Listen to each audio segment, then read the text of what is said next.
नमस्कार। हमारे चैनल में आपका स्वागत है। मैं हूं रामचंद्र मौर्य। साथियों, आज हम चर्चा करेंगे दलित आंदोलन की दशा और दिशा पर।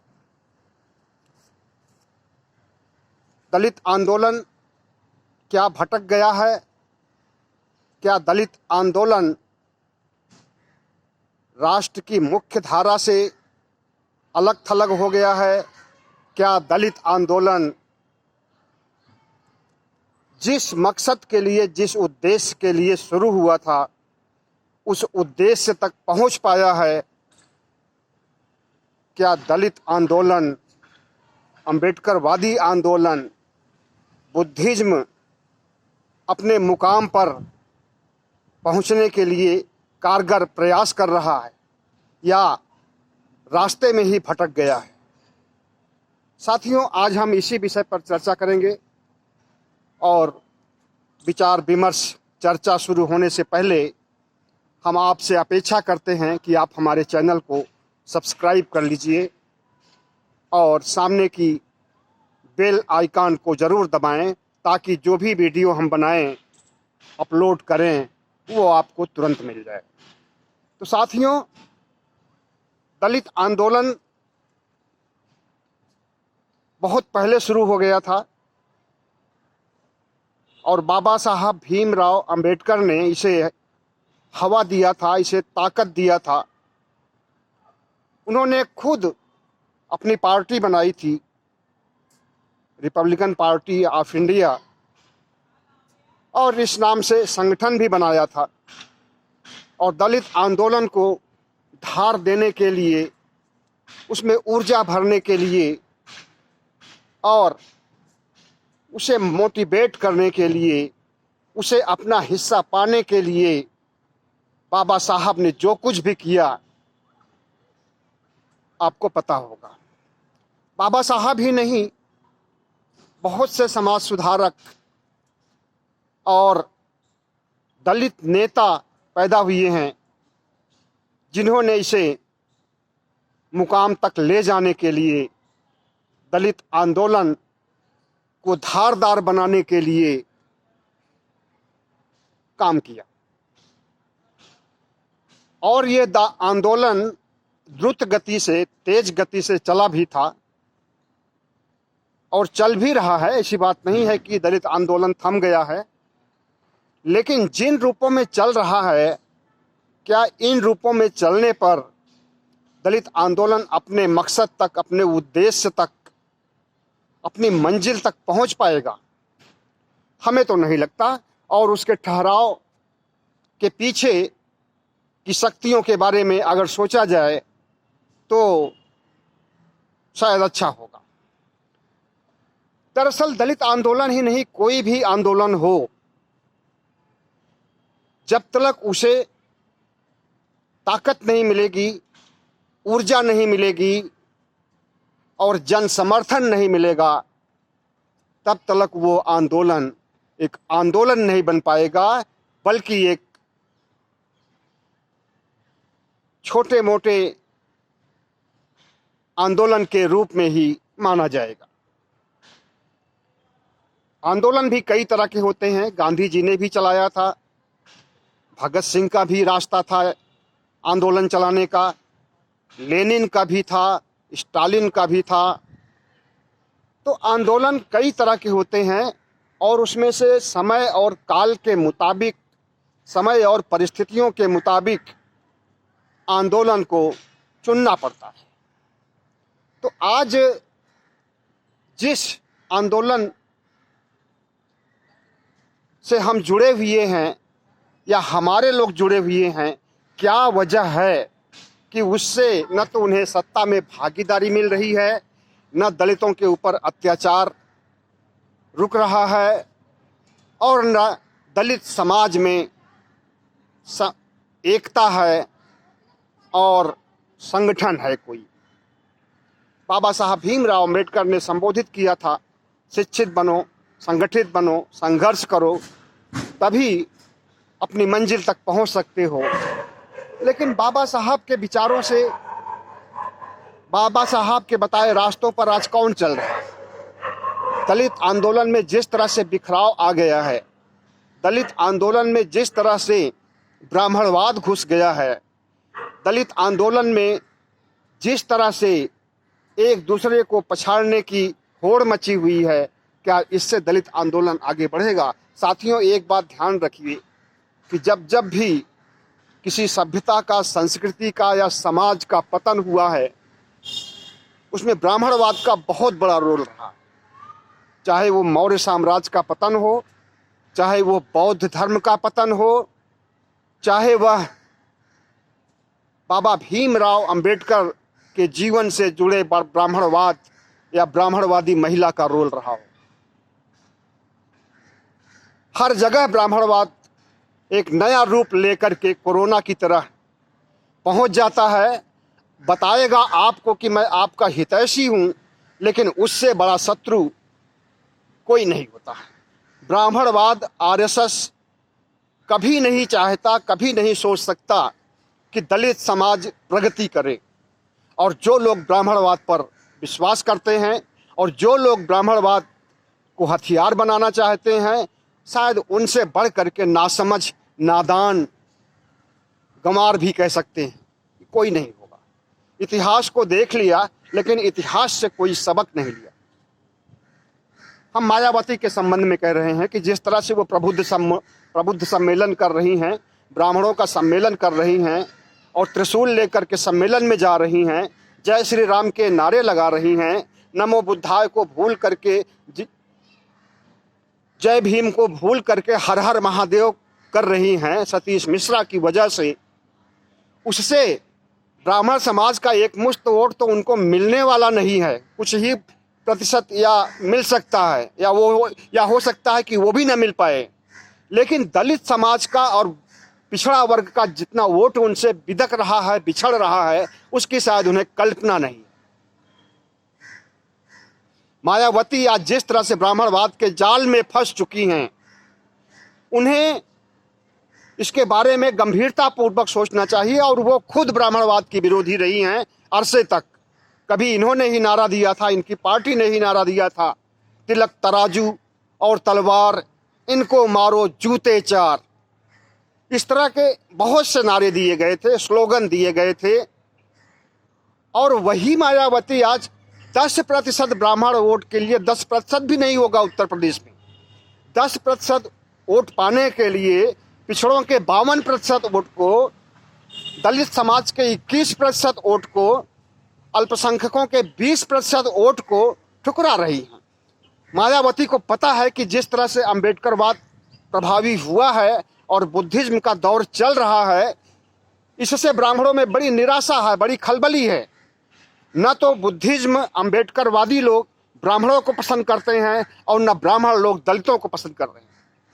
ऐसे में उन्होंने कैसे भरोसा कर लिया कि उन्हें एक मुश्त ब्राह्मण समाज का 10% वोट मिल जाएगा? मतलब मायावती की मति भ्रष्ट हो चुकी है, सीधे से कहा जा सकता है। अगर चुनावी गणित पर आए, उत्तर प्रदेश में जातीय गणित चलता है और उस जातीय गणित में जो कोई विवेक से काम लेता है, समझदारी से काम लेता है और जातियों को साधने का काम करता है, उसी की विजय हो पाती है। लेकिन उन जातीय समीकरण को बनाने की दिशा में मायावती कितना प्रयास कर रही है। सिर्फ ब्राह्मणों के साधने से उनका वोट बैंक सुरक्षित हो जाएगा और वो मुख्यमंत्री बन जाएंगी। 20% वोट उत्तर प्रदेश में और पूरे भारत में 20-21% दलित समाज के लोग हैं। पूरी आबादी का करीब 5वां हिस्सा दलित समाज से आता है। ओबीसी को गिनती हम नहीं कर रहे हैं, एसटी की भी गिनती नहीं कर रहे हैं, सिर्फ दलित यानी अनुसूचित जाति की चर्चा कर रहे हैं, जिसमें जाटव होते हैं, कोरी होते हैं, बुनकर होते हैं, बहुत सी जातियां होती हैं, पासवान होते हैं, बहुत सी जातियां होती हैं। अब मायावती को दलित वोट में सिर्फ जाटवों का वोट, जो कि उनके अंधभक्त हैं, सोशल मीडिया पर हमें अंधभक्तों की गालियां बहुत मिलती रहती हैं, जब मैं मायावती की सच्चाई बखान करता हूँ, सच्चाई का वर्णन करता हूँ, मायावती की समीक्षा करता हूँ, तो बहुत गालियाँ मिलती हैं, लेकिन उन गालियों से हमें कुछ नहीं पड़ी हुई है। लेकिन इतना मैं ज़रूर बता दूं कि मायावती के अंधभक्त अगर चेत लें और मायावती को सलाह दें कि जिस रास्ते पर चल रही हो उस रास्ते पर फिर से मुख्यमंत्री बनने की बजाय बात छोड़िए, विधायक भी नहीं बन सकती हो। कितने विधायक बने थे 2017 में? 19 बने थे, 15 चले गए। आज हमारे एक मित्र रमन लाल हैं, उन्होंने एक वीडियो भेजा था जिसमें एक भंते महोदय थे, वो भारतीय बहुजन समाज पार्टी का समर्थन कर रहे थे, बाकी दलित पार्टियों की भर्त्सना कर रहे थे और संबोधित कर रहे थे कि सारे एक हो जाएं। पहली बात तो भंते की वेशभूषा में रह करके जिस भाषा का उन्होंने उपयोग किया, ऐसी भाषा कोई भंते नहीं बोलता है, कोई बुद्धिस्ट नहीं बोलता है, कोई बौद्ध गुरु नहीं बोलता है। और दूसरी चीज, उन्हें कमी लगती है कि जो उनके विधायक थे वो टूट करके क्यों चले गए। ठीक है, लगनी भी चाहिए, क्यों चले गए, उनकी खिंचाई भी होनी चाहिए, लेकिन उनसे ज़्यादा खिंचाई मायावती की होनी चाहिए कि क्यों चले गए और क्या वजह थी, क्यों उन्हें छोड़ना पड़ा। डूबती हुई नाव से एक चूहिया भी निकल कर भागना चाहती है और मायावती की नाव आज डूब ही रही। घर में बैठ करके ट्वीट करेंगी, घर में बैठ करके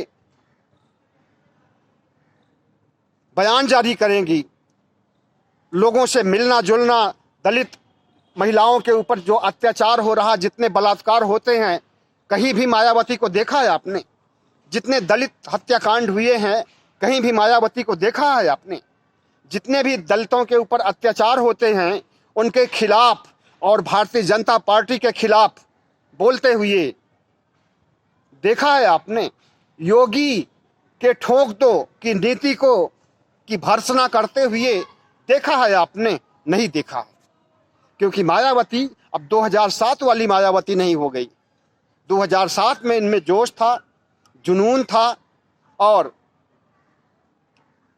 समीकरण बैठाने की, जाति समीकरण बैठाने की इच्छा शक्ति थी, और आज वो सभी कुछ इनके अंदर नहीं है। इसीलिए लोग छोड़ करके जा रहे हैं। विधायकों के जाने के पहले अगर आप नकेल अच्छे से कसी होती और अपनी पार्टियों की नीतियों से और अपनी पार्टी के लिए जीत की उम्मीद होती तो कोई भी नहीं जाता। न तो स्वामी प्रसाद मौर्य जाते, न बाबू सिंह कुशवाहा जाते, और न उनके बाद जी तो ये एक लाइन लगी हुई है जाने वालों की। और हो सकता है कि इस टिकट बंटवारे के समय जो 3 बचे हुए हैं वो भी चले जाएं समाजवादी पार्टी में। तो मायावती को हम उनकी भर्त्सना नहीं करना चाहते हैं, आलोचना नहीं करना चाहते हैं, लेकिन ये जरूर चाहते हैं उन्हें सद्बुद्धि आए और उन्हें उनकी गलतियों का एहसास कराया जाए। वो हम ही नहीं बल्कि बहुजन समाज को एहसास कराइए कि उनके अंदर जो शक्ति थी, जो ऊर्जा थी, जो जाति समीकरण बैठाने की इच्छा शक्ति थी, जो कुछ करके उन्होंने 2007 में उत्तर प्रदेश में विजय पताका फहराया था, वो आज भी कर सकती हैं। लेकिन उनके अंदर से ये बातें न तो निकल पाती हैं और न उन्हें कोई बताने के लिए तैयार है। और दूसरी चीज, इतनी अहंकारी और हठधर्मी है कि मायावती किसी की सुन भी नहीं सकती हैं। अपने नेताओं की तो सुनती नहीं है, अपने कार्यकर्ताओं की तो सुनती नहीं है। बहुजन समाज के दलितों की क्या सुनेंगी, बुद्धिजीवियों की क्या सुनेंगी, लेखकों की क्या सुनेंगी, पत्रकारों को क्या सुनेंगी। तो सबसे ज्यादा जरूरी है, दलित आंदोलन की दशा और दिशा सही दिशा में नहीं जा रही, सही प्रयास नहीं हो रहे। एक ब्राह्मणवादी सरकार भारतीय जनता पार्टी की, आरएसएस की सरकार, उसके डर से आप बैठी हुई हैं। ईडी लगा देगा, सीबीआई लगा देगा, इनकम टैक्स लगा देगा, इसके डर से बैठी हुई हैं। अपने नेतृत्व को धार नहीं दे पा रही हैं, अपनी क्षमता का प्रदर्शन नहीं कर पा रही हैं। कब तक डरते बैठे? जितने आप डरोगी उतने वो डरवाएगा। और देखिए, अखिलेश को भी कौन सी एजेंसी नहीं लगाया है, ईडी लगाया है, सीबीआई लगाया है, सारी एजेंसियां दौड़ा दिया है उसके पीछे, कुत्तों की तरह दौड़ रही हैं, लेकिन दहाड़ रहा है वो और टक्कर दे रहा है। और देखिएगा 15 मार्च के आसपास मुख्यमंत्री बन जाएगा। तुम्हारी तरह मायावती जी घरों में बैठ करके ट्वीट करने से और दलितों की चिंता न करने से, दलितों के बीच में न जाने से जो दलित वोट मिलने वाला है वो भी नहीं मिलेगा। जो महा अंधभक्त हैं या अंधभक्त हैं वही आपको वोट देंगे। जाटो समाज का कुछ वोट मिल सकता है, बाकी कोरी समाज का सारा वोट जा रहा है भारतीय जनता पार्टी को, क्योंकि कोरी समाज का राष्ट्रपति बनाया है, मंत्री भी बनाया है मोदी ने, इसलिए वे आपको वोट नहीं देंगे। बाकी पासवान जातियां हैं, इनका वोट कांग्रेस की तरफ जा रहा है, कुछ वोट समाजवादी पार्टी की तरफ जा रहा है, और तो और जो जाटो पढ़े लिखे हैं उनका फ्लोटिंग वोट होता है।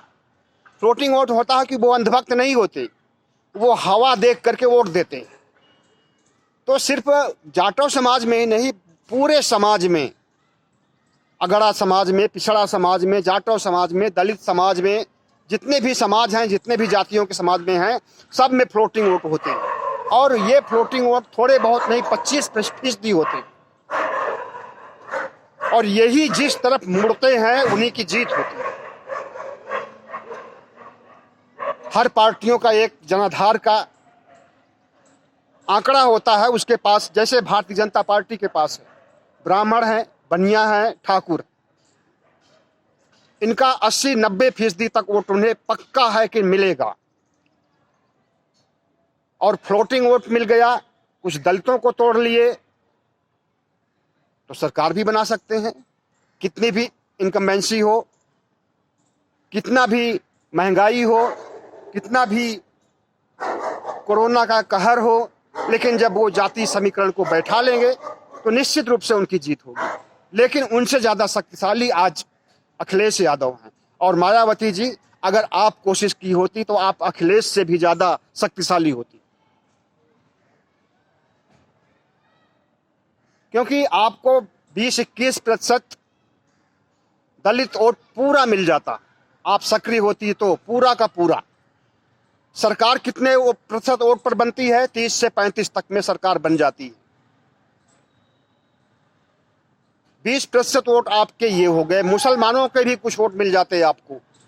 ओबीसी में अति पिछड़ी जातियों से भी कुछ, मतलब कि आपको 10 से 15% वोट की और जरूरत थी। बाकी आपका वोट बैंक जो दलित समाज का है वो सुरक्षित रहता। आपको 15% वोट के लिए और जुगाड़ करना पड़ता, और ये करना कोई मुश्किल काम नहीं था अगर आप सक्रिय होती तो। अगर आप भारतीय जनता पार्टी की बंदर घुड़कियों से डरती नहीं तो।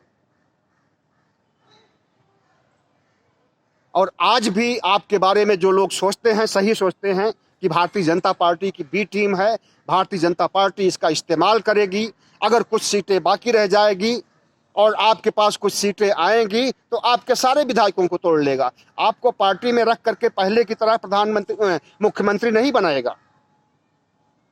वो जमाना गुजर गया जब 3 बार आप भारतीय जनता पार्टी की मेहरबानी से मुख्यमंत्री बन गई थी। अब वैसा होने वाला। अब आपके पास जो भी विधायक जीतेंगे 100% गारंटी के साथ, अगर भारतीय जनता पार्टी के पास कुछ कम पड़ते रहेंगे सब के सबको तोड़ लेगा। किसी को 25 करोड़ 50 करोड़ पैसे की तो कमी है नहीं भारतीय जनता पार्टी के पास, खरीद लेगी। और अगर अखिलेश की तरह आप भी लड़ती और त्रिकोणीय संघर्ष होता तो निश्चित रूप से आपकी सरकार बनने की कुछ उम्मीद होती। आज कौन मानता है कि आप मुख्यमंत्री बनेंगी दोबारा? कोई नहीं मानता। और जो मानते हैं वही कुछ प्रतिशत जाटो, और वो जाटो जो पढ़े लिखे नहीं हैं, अनपढ़ गंवार और निठल्ले हैं, जो गालियां देते हैं सोशल मीडिया पर, वही आपके भक्त हैं और कोई नहीं वोट देने वाला है आप। इसलिए आपको आत्मसमीक्षा करनी चाहिए, सोचना चाहिए। अब इस चुनाव का तो समीकरण बिगड़ चुका है, गया हाथ से आपके। अगले चुनाव के बारे में या प्रधानमंत्री पद के चुनाव के लिए आपको रणनीति बनानी चाहिए। मायावती जी, आप देखिए, सबक लीजिए, कुछ सीखिए ममता से। एक अकेली महिला ने पूरी फौज को हराया था, इन्हीं फौज को और उसके पीछे भी इन्होंने आईडी ईडी सब कुछ लगाया था, कुछ नहीं कर पाए थे। आपके पीछे भी लगाए हुए हैं, कुछ नहीं कर पाते। अगर आप डट करके मुकाबला करती तो ममता ने जीत लिया कि नहीं जीत लिया? वो भी महिला है, एक बुजुर्ग महिला है, 1-2 साल आपसे छोटी हो या बड़ी हो, लेकिन उनके अंदर वो ताकत है, उनके अंदर बंगाल के लोगों को रिझाने के लिए शक्ति है। जातिवाद वहां नहीं चलता है, लेकिन वहां पर जो चलता है, जो होना चाहिए वो उनके अंदर भरा हुआ है। यहाँ पर जातिवाद चलता है उत्तर प्रदेश में, और जाति समीकरण को आप साधने के लिए ब्राह्मण को ले लेंगे। जो ब्राह्मण 5,000 साल से दुश्मनी निभाता रहा है, आप उसके बूते सरकार बनाएंगे और 10% के बूते बनाएंगी सरकार। समझ में नहीं आता है कि भारतीय राजनीति में दलितों की भूमिका या दलित नेतृत्व गुमराह हो गया है या भटक गया है या खुद ही डूब रहा है और उबरने की कोई संभावना नहीं। अगर मायावती चाहें तो फिर से दलित आंदोलन को धार दे सकती हैं और 2007 की तरह अपनी सरकार बना सकती हैं, लेकिन उन्हें निडर होना होगा, उन्हें साहसी होना होगा। अगर जेल जाना पड़े तो जेल भी जाइए, आपके लोगों को जेल जाना पड़े तो जेल भी जाइए। ईडी आईडी आता है, आपकी संपत्ति छीनती है तो ले जाने दीजिए, लेकिन लड़िए। पहली बात तो ऐसी ताकत नहीं है कि वो आएंगे और आपको गिरफ्तार कर लेंगे और आपकी सारी संपत्ति हड़प लेंगे। वो बंदर घुड़की दिखा रहे हैं ताकि आप बैठी रहो और ट्वीट करती रहो, घर के अंदर बाहर नहीं निकल सको। प्रियंका गांधी से सीखिए कुछ, मायावती जी अकेली महिला है और पूरे उत्तर प्रदेश के महिलाओं को मोटिवेट कर लिया है। लड़की हूं, लड़ूंगी, जीतूंगी। भले ही नहीं जीत पाएगी, लेकिन आपसे ज्यादा वोट पाएगी कांग्रेस इस बार, देखिएगा। नंबर 3 पर जरूर रहेगी कांग्रेस और आप चौथे 5वें नंबर पर रहोगे। तो मायावती जी, आपके अंदर वो ऊर्जा है, आपके अंदर वो ताकत है, आप एक कद्दावर नेता हैं, इससे कोई गुरेज नहीं किया जा सकता, इससे इनकार नहीं किया जा सकता है। लेकिन दलित आंदोलन को साधने के लिए, दलित आंदोलन को चलाने के लिए एक लॉन्ग टर्म में जो ऊर्जा होनी चाहिए, जो शक्ति होनी चाहिए, वो चीज आपके अंदर नहीं है। और जो कुछ थी पहले वो छीण हो चुकी है। लगता है कि आपकी उम्र के साथ आपकी ताकत, आपका पॉलिटिकल विल और आपकी इच्छा शक्ति भी वृद्ध होती जा रही है। मायावती जी उदाहरण के तौर पर आप देखिए, ममता दीदी को, आपसे ज्यादा वृद्ध हैं, लेकिन आपसे ज्यादा उनके अंदर